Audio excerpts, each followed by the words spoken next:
The latest. Thank you for your love and support. I appreciate you all. They called him a financer, philanthropist, a man who bridged the gap between the ultra rich and the intellectually elect.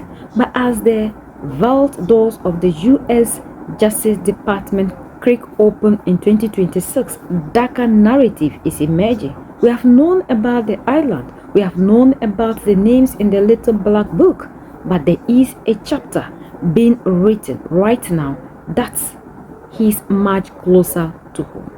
This is the story of how Jeffrey Epstein viewed Africa, not as a continent of people, but as a chessboard for resources extraction and a hunting ground for stolen wealth. In his recent resurfaced 2-hour interview filmed just months before his death, Epstein sits across from Steve Bannon. In his bizarre exchange, Epstein doesn't just discuss philosophy or economics. He reveals a mindset of deep-seated prejudice and calculation. But the real smoking gun isn't just in what he said on camera. It's what the documents released in early 2026 are finally telling us about his business in Africa. For years, the world wondered, how did a man with no clear investment track record amass a 600 million fortune? Some people claim Epstein built his vast wealth by working with African warlords to hunt down stolen money. Think about the graft, the exploitation. In the latest batches of over 3 million pages released under the Epstein File Transparency Act, we see his network reaching into the highest levels of African leadership. We now know that in 2010, while then South African President Jacob Zuma was on an official state visit to London, Epstein associates were busy arranging high-level dinners at Ritz. Why? Because for Epstein, African leaders were a gateway. He positioned himself as a sovereign wealth advisor, but the reality looks more like a classic extractive machine. So he thought that there was a world that existed that would be a combination of both politics and business and leadership. What do I mean? He formed something called the Trilateral Commission. The Trilateral Commission is some spooky stuff. People said it was something, the Illuminati, there's some mystery about it, people that ran the world. It was politicians, but David said most countries, the politicians get elected for 4 years or 8 years, separate from the royal families in England or in the Middle East. Someone's there for 4 years and then they're not there anymore. The most important people to have stability and consistency would be businessmen. So he formed this Trilateral Commission of businessmen and politicians from 3 major continents. So it was the North Americans, the Europeans, and the Asians. So he said to me, would you like to be on the Trilateral Commission? Now, I was 30 years old, 32 years old. I said, great. And he said, well, you have to fill out this application so they have your bio. And I looked at the list of people, and it was Bill Clinton, former president of the United States, Paul Volcker, every great leader in America, the Asians, the Japanese, and with a very long description of their history. And they asked me to fill in what I would like to have written. And I wrote Jeffrey Epstein, comma, just a good kid, which I thought was funny, nobody else did. So in answer to your question, at that time I recognized around the world that monies and currencies were not really well understood. But again, it was only numbers. So numbers, and I'll get to the fact that it was bad thinking. Numbers are very good. Are most people that you meet, even on a Trilateral Commission, when you meet most people, do you find most leaders financially illiterate, economically illiterate? Most political leaders don't come out of a background of finance. Most political leaders come out of a background of being popular. So in some of the countries, in some of the African countries, for example, they might have been a military person. They were a general. In some of the African countries, they might have been a disc jockey. Or in our country, they would have been an actor. The knowledge of money they don't have expertise, they have no degrees in finance. They really, and this is one of the major problems, their expertise, if they have any financial knowledge, is of their own checking account or bank account and filling in their own taxes. So many world leaders who don't really have a financial underpinning make fundamental errors when it comes to money on a country or institutional level. Let me give you an example. If you, Mr. Bannon, if I said your assets increased last year, you'd say, that sounds pretty good. And I'd say, what does that mean to you? You'd say, well, I have more money. I guess I'm wealthier. I'd say, yes.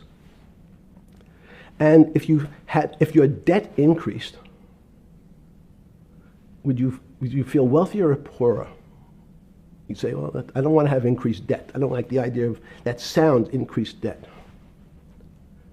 Now, that and world leaders understand when their assets go up, they feel better. However, institutions like banks, things that people don't really understand are financial underpinnings of banks. When I say your bank, Mr. Bannon, you have the Bannon Bank, you doubled your assets. Sounds good, but what does it really mean? It means people owe you more money. You don't have any more money. What? Yeah. A bank's assets are how much it is owed by other people. That's crazy. So if the bank goes from $2 billion of assets to $10 billion, it means people owe it. You know, there's this argument that I reject that black people are less intelligent than white people. It's not true. We know, for example, that if I was in the forest and I had to run from the lion or figure out a way not to be eaten, and my competition is a local African, I'm the one who's getting eaten because they have the intelligence to deal with their local environment. So it's just different. It's not better, it's not worse, but there's many differences amongst different types of people. And so people have different intelligences and they excel in some intelligences usually and less so in others. When did it come to, because the world of high finance is a world of pure reason, or is it a lot of emotion and gut checks and you know, on trading desk and central banks when these decisions get made? Is it that high church, like the high church of science of high energy physics, or is it as much emotion that comes in as much as the mathematics and the reason? That's a great question. I think if you talk to really experienced and successful traders and you ask them how they know what's going on, they can't give you an answer. They don't know. They feel it. They can feel the way the market's moving. They can feel the way the stock's moving. And that these are not very well-defined terms. It's difficult to put in mathematics terms, how did I feel it? You could look back and make guesses what I was seeing. But great traders feel it and then act on their feelings. That's the difference. Many people feel it but are afraid because they want a mathematical justification before they take that next step. When you first got on the trading desk at Bear Stearns in the late 70s or mid 70s, were you shocked by how little actual understanding of mathematics that the traders comprehended? Yeah, well, again, we had a Texas Instrument calculator. Most stockbrokers, especially before 1975, if they were good stockbrokers, could add. That's about it. They could multiply. If you could multiply, you were already in the top 15% of stockbrokers. Stockbrokers simply meant there's a story. When I went to the first person, I had no money. And I said, how much money do you make a year? And he said, $400,000. I said, impossible. I'm making $10,000. That's probably more than your family had made in its entire Life. existence. Yes. And he makes that in a year. I said, what do you do? And he said, it's too complicated for you to understand. Which is what the main thrust of Wall Street people, they want to tell you it's too complicated. Because if you understood that that person was simply, he had a brother-in-law, in fact in this case, who ran the pension fund at General Motors. His brother-in-law would call him and say, buy 1,000 IBM. He'd hang up the phone, he'd write it out on a ticket and walk it to a window. That was his entire skill set. Hello, write what my brother-in-law says, walk it to a ticket window. Give me an example when you were on the trading desk in the early days of Bear Stearns of a time that you felt either complete uncertainty or you saw total panic, where something was happening that people couldn't foretell and that they were like in an airplane cockpit where it's going wrong. Walk us through that.